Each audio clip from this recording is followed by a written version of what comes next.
So I'm going to invite John in a minute, but before I do, if you haven't already shared this video, thanks Jimmy, really appreciate that. If you haven't already shared this video, could I ask you to do it, please? If you haven't liked it, do it now. So welcome. It's great to have you join us today, John. Great to nice to be invited. Now, like I always do, I always prefer for our guests to introduce themselves. I have told our audience a little bit about you, but I want you to introduce yourself and just tell us what you do. I'm the only not-for-profit driving school in the UK. What does that mean? It means I'm a social enterprise. It means that I have a community aspect to my business. So I provide driving lessons to people who can afford to pay, and I get funding and sponsorship to provide driving lessons to those who can't afford to pay, whether that's homeless, victims of abuse, ex-offenders, ex-addicts. These people must work in their community to earn their driving lessons, so they've got a sense of achievement, a sense of this is ours, we've earned it. So they've still got their dignity and self-respect. It's not just been given to them. Yeah. You know, like you say, yours is the first. To be honest with you, until I spoke with you, I'd never heard of anything like a community driving school. So we all know that there are driving instructors all over the place, but yours is different because what you actually do, like you said, is you offer driving lessons in quote for free, but like you said, not exactly for free, because although the students can't pay you for the lessons, they do work in the community, which raises their self-esteem. They don't feel like they're getting a handout. They feel like they're making a contribution, and then they get the driving lessons that they wouldn't normally be able to afford. Now, tell me, how did you, because this is quite unique, you know, so how did you come to start to do this? That is going to be a long answer, Mary. How long? Let's try and cut it short. We've got about maybe 30 minutes more on the show. So yeah. I shall try and make it as brief as possible. In 2014, on September the 7th, it was a Sunday morning, I woke up with an intention to kill myself. I wanted my life to end. And to that end, I got a knife from the kitchen drawer. I placed it on the kitchen wall and was ready to lean into it. I'd written a goodbye note to my family. I was in a very, very, very horrible place. I was just leaning forward into that knife, having kind of made my decision, when a door slammed upstairs, and instead of going forwards, I fell sideways. I collapsed in a heap on the floor. I was crying. I went to work the next day and collapsed at work, and they called the ambulance. They signed me off for 3 months. I was diagnosed in 2002 with clinical depression, but this was even worse. This was the very, very bottom of that pit of despair. I left my job in the city to retrain as a driving instructor. And I met some fantastic people. I mean, really, really, really amazing people. One of them was a young man from Afghanistan. He didn't want to be in this country. He didn't have any ambition to come here, but he wasn't given a choice. His family was seen speaking to American soldiers, even though they were just given directions. The Taliban didn't see it that way, so they shot his parents, they blew up the house he was living in, and he owed them a huge debt, according to them. So in that time, it took him 3 years to be smuggled over here. I met him when he was living in Cliftonville, when I was a franchisee of a national driving school, and I started giving him lessons for free because he was earning £3 or £4 an hour, struggling to pay. Now, that young man really, really, really is an inspiration to me. He worked hard, and when he passed his driving test, he said to me, now I can open up my own pizza delivery company to pay back the country that saved me. So that was where the seed was planted. How can I give something to people who may not necessarily have the means or the mental state to do it for themselves? how can I do have to earn, I've got bills to pay, but I have no intention of being a millionaire. If I was a millionaire, I would have a fleet of cars being able to treat people for nothing. But my whole reason for living, for being now, is making this company a success and the business model a success, to allow people to empower themselves through earning their lessons, through achieving a life skill, and through being able to get employment, through being able to drive and having that license. Wow. Just young people. The oldest pupil I have was 62. Wow. Wow. That is such an inspiring story. Honestly, that is, I mean, there's so many things in our world, so many positive things in our world, I think, that just doesn't get the sort of light shed on it that it ought to. I think that is so powerful that you were able to go from that really dark place. And it's not uncommon, John. It's not uncommon for people to go from that dark place, or or come out of that sort of desperate situation, and then suddenly realize, actually, this is what I should be doing with my life, and they suddenly find a sense of purpose from that place. And until I spoke with you, even though I appreciate the importance of having been able to drive, but until I spoke with you, it hadn't even really occurred to me how limiting your life could be, because it's just like, you would take it for granted, isn't it? You get to a certain age, you take your lessons, you know, it's just part of life. But to really think about people who actually cannot afford to pay for their driving lessons, and how that could actually affect them, because there are certain jobs they cannot get if they don't have a driving license, and if they cannot drive.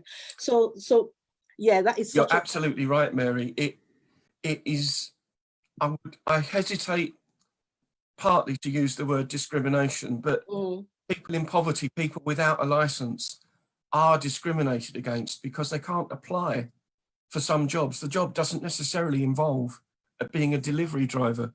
For example, I went online this morning to do some research, and Indeed.com in the Swale area alone are showing over 600 jobs that require a driving license for the applicant to apply. Swale is one of the most deprived areas in Kent, in the country, actually. It's higher than national average unemployment, along with Thanet. Thanet's at 10.1%. Swale is 7.1%. The national average is 6.4%. And it doesn't have a public transport system. So to get to a job, you need at least to have a license. Some of these jobs will come with a car. For example, a cleaning firm I was talking to just before lockdown, they can't employ anyone without a license, because they will have to drive one of their vans to get to clean them. And what we regard as low pay, low skill jobs, I hate that term. Every job is skilled, but they're prevented from even applying because they haven't got that life skill. And the people I've taught, one of them was a young man. He was sexually abused by a family member when he was 8 years old, and it really impacted his mental health. When I met him, he was living homeless in Thanet. He had serious mental health issues. He still does. Passed his driving test. He got a job and a roof over his head as a result of the community being able to allow me to fund his driving lessons. I'm currently teaching a young girl who, she suffered with depression her entire life, and she uses the word future about herself now, and she said it publicly. She now uses the word future that she never used before, and was able to get access to these lessons. Awesome. Power of driving. It's in here as much as empowering you to apply for a job. No, that is just simply awesome. I mean, I when I was typing up the little summary for today's program, I said, you are changing lives in a very unusual way. And it is unusual because I've never heard of somebody using driving lessons to change lives, but that's literally what you're doing. And I just want to, I know the audience, I'm trying to get my comments back up. I can't, I'll forget about it. But if you're putting your comments on, I'm not ignoring you. I can't see it and I don't want to get too distracted. So I'll read them later, but I want you to just put your comments, just carry on putting your comments. Let John know how much we really appreciate the work that he's doing, because it's really second to none. But John, just talking about the business, obviously it's a community driving school, but it's also a business. Like you said, you have to earn from it, you know. How long have you been doing this? Community driving school was set up in May 2017, and we had our first success about 5 months after we went live. Okay. He's a defender who was looking to get his life back on track, and I managed to beg, borrow the money to get him through, and he's now set up his own landscaping firm. Wow, that is amazing, really amazing. Well, can you just tell us, John, starting out, what did you find most difficult? What was your hardest or greatest challenge that, looking back now, you could say, actually, if I'd had help in this particular area, things would have been easier for me? What was your biggest challenge starting out? Yeah. That's a very big question, Mary, and that's very big. The biggest challenge, I would have to say, last year I was betrayed. I trusted two people with the idea and concept of my business. Right. I trusted them that I was giving someone money to live whilst they were learning to drive, learning to become an instructor. That person now works for the other person who was training her. Right, okay. And it cost me about £10,000, but wow, it hit me here. This time last year, I probably met you at one of the after hours meetings, and I was not in a good place from May through to about November last year. Really knocked me, because it was a betrayal of trust of my project, betrayal of trust to all of the people that we've been helping, and we've helped 8 people change their lives. Eight people that are now blossoming, and that was a big hurdle for someone who overcomes mental health issues on a daily basis. Yeah. That really knocked me sideways. Yeah. Well, we live and learn, don't we? We do.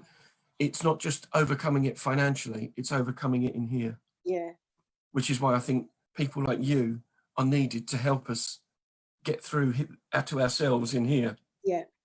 Yeah, no, that's absolutely true. I mean, the mind is the powerhouse, really. That's where it all happens. That's where it all happens. If we're able to understand that the way our mind works, and if we can have control of what's going on in here, then everything else will follow. I mean, a lot of people put a lot of emphasis on trying to change results, trying to manipulate results, but it's what's going on in here. I say that's the most important. That's why I like you, I'm passionate about what I do, because sometimes you see people and they're suffering, and you can see why they're suffering, but they can't see it. Before I brought you on, I was talking about awareness, you know, the need for us to raise the conscious level of our awareness, to know what's happening in our lives, you know, because if we don't, then it will continue to control our lives, and we'll just call it fate. But understanding what's happening in our lives, awareness, I think, is the key. I always say it's the key to getting from here to there. You have to know where here is, you have to know where there is, you have to know what's in between, how I'm going to get from here to there. Awareness is such a powerful thing. But thanks for sharing that with us. I hope that you've recovered from that. It's a shame. Yes, I definitely have. People are trying to do good stuff, and then there are people out there just trying to take advantage. It's such a shame. But there you go. It's the world. It's true. Good and bad. We always have good and bad.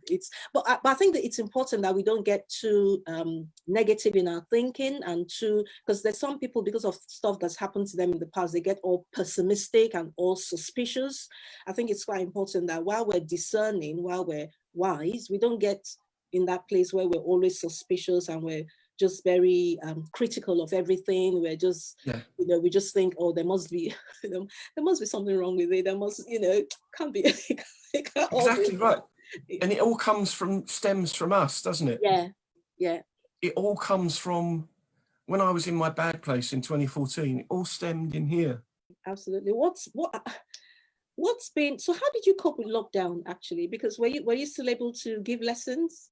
Probably. I was not able to give lessons for the first few weeks, but the DVSA has allowed instructors to give lessons to key workers who have got test booked, but through my MP, I've got special permission to give lessons to key workers that don't have a lesson booked, because I'm currently doing it for free as a thank you to those care workers. Right.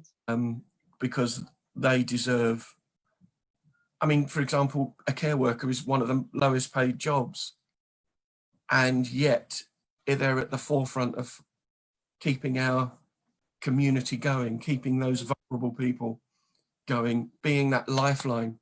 So I just wanted to say thank you to them. Yeah, no, such amazing work. I have to keep saying amazing work you're doing, which was why I was quite eager to bring you on the show. I mean, on this show, what we aim to do is to inspire people to take action, to change their lives. And of course, I do my future fit thoughts, but I just thought it'd be a good thing to bring people on the show as well, ordinary people doing extraordinary stuff. So anyone who watches these programs can know that my life might be ordinary, but I can do extraordinary stuff. I can take what is in my heart, my passion, what I'm really passionate about, my strengths. I can marry my passion with my strengths, and I can find those that I can serve, and I can start to serve them. I can start small. I can start part-time. I can just start to do something to touch a life. It doesn't, like I said when I started the show, to live a life of significance doesn't have to be big. It doesn't have to be global. We don't have to have fireworks around it. You don't have to be a household name. You just need to be touching those that are brought to you, those that are before you. And that's what you're doing, John. Everybody that, you know, is brought to your sphere of influence, you're influencing them. And that certainly is living a life of significance. So again, I'm not wearing a hat, but if I was, I'd take it off. I'd take it off. I'd take it off. What's been the highlight for you since you started your business? For me, meeting some really extraordinary people who just needed a hand in life. I've met some of the most wonderful people. Hopefully they're watching now.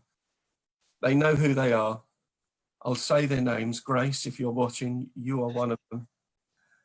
Rebecca, you're in there. Ryan, you're in there. Alfie, you're in there.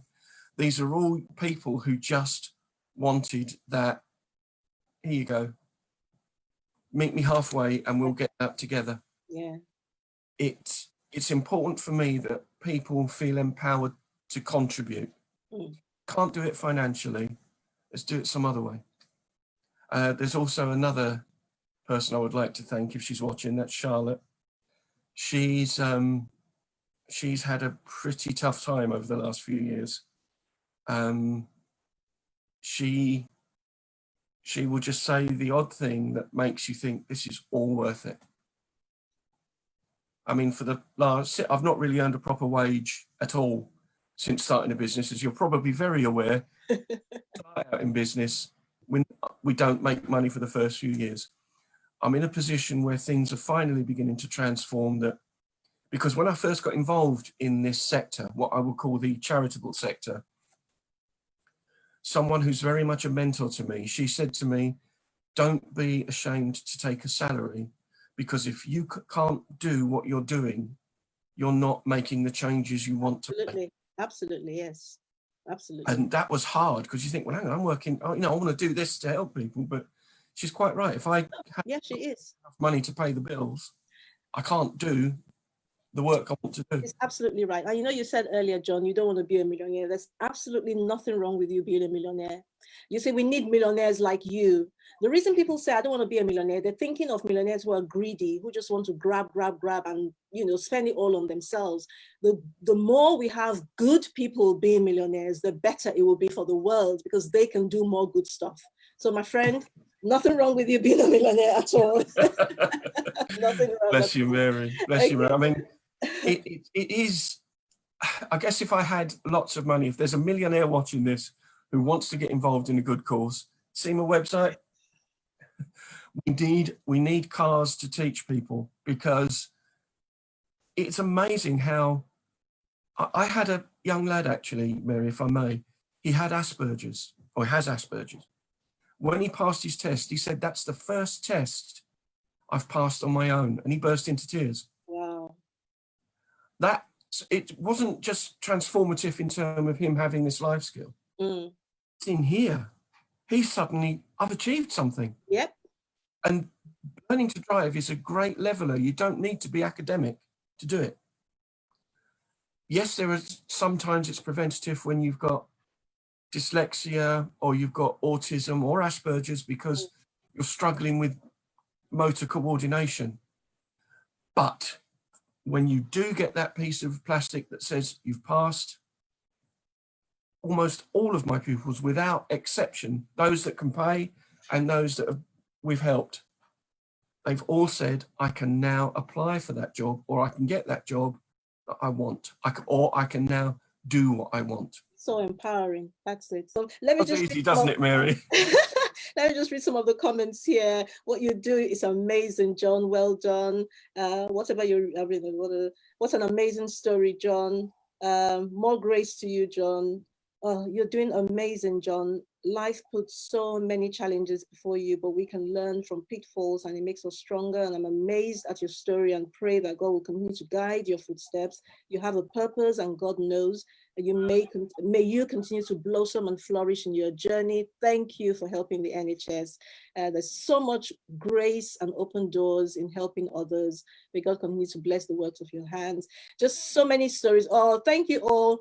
Michelle says, hi, Mary and John. Your story is so inspiring, John. So many comments. I can't read all of them, but John, you've truly, truly inspired every single person that's been on the show. And it's a shame that it has to come to an end, but it does have to come to an end. But before we end, I have a set of questions I usually ask all my guests. So really, really short, don't be scared. Really, really short answers, really, really short answers. I think I don't need to ask this about your life's passion. I'll skip that one because I think it's clear. You've made it obvious throughout the whole interview. Biggest life lesson to date? You can overcome the darkest road that you walk. There is a song by one of my favorite bands. I do like heavy metal. They're a band called Disturbed, and they deal with mental health issues. One of their songs is called The Light, and one of the lines from it, sometimes darkness can show you the light. And I've trodden that dark road to the point where I nearly walked off the end of it. But you can overcome. If you're walking in a dark place, keep going. You will eventually see the light. Absolutely, yeah. That is the biggest achievement. Yeah, so wherever you may be, if you're watching this, wherever you may be, no matter how dark it may be right now, there is always a light at the end of the tunnel. And there's nothing like, oh, I shouldn't be here. You're exactly where you need to be to take the next step. That's what you're saying. Light comes out of darkness. So where you are right now is you're powerfully positioned to actually take the next positive step for your life. So I want you to really believe that. The most difficult thing you've ever done, John?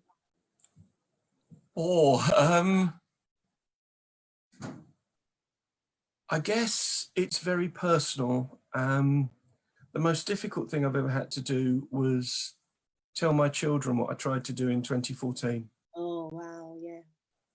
My son was born on the same day as me.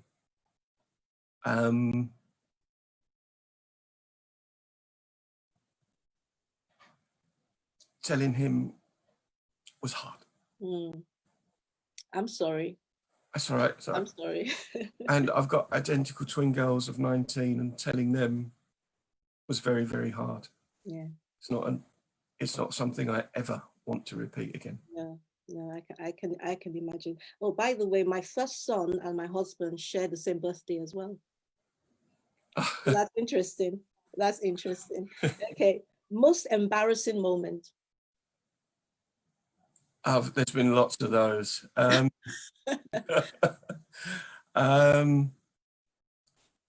guess I was on a platform going to work in the city, and I had put on a couple of pounds in weight. I bent down to pick up my bag. Yeah, you're guessing where this... on a packed platform, my trousers ripped. And it wasn't a quiet rip. It was Oh very, very my nasty. gosh. Oh And my I gosh. just looked, picked up my bag and walked straight out the station without trying to look at anybody. Act like nothing happened. Outside, flapping in the breeze. That is so funny. Oh. Some would argue that my backside and face bear a very remarkable life.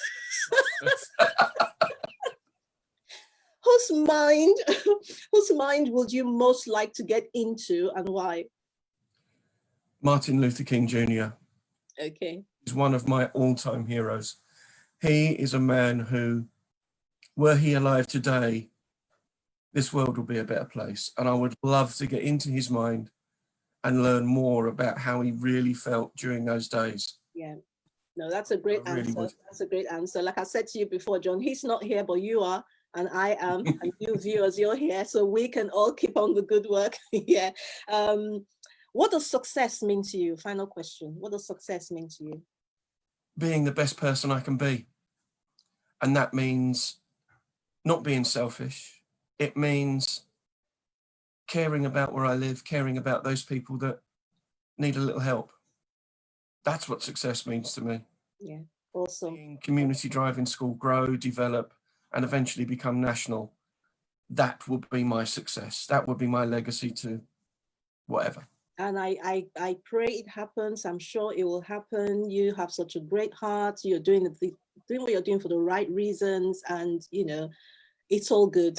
It's all good. You've brought a lot of sunshine to the program and to the lives of our viewers today. Seriously, and you have inspired me. It's been a little bit emotional. I've tried to keep, compose myself, but it's awesome. It really is awesome what you're doing, and I just want to say thank you on behalf of everybody, the NHS, the viewers, everybody, just to say thank you for what you're doing. Really pray that God will really, really bless the work that you're doing and just continue to increase it from strength to strength so that you can continue to help people, because that's your passion, that's your desire, that you will be able to help those that you want to help.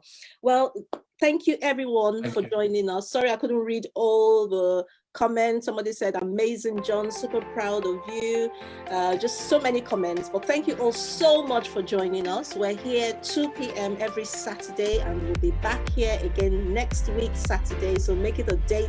Join us on Future Fit, equipping you for your empowered future. And just remember, if you say you can, you're right. If you say you can't, you're right. Thanks again, John. Thank you so much. Thank you, everyone. Bye-bye for now.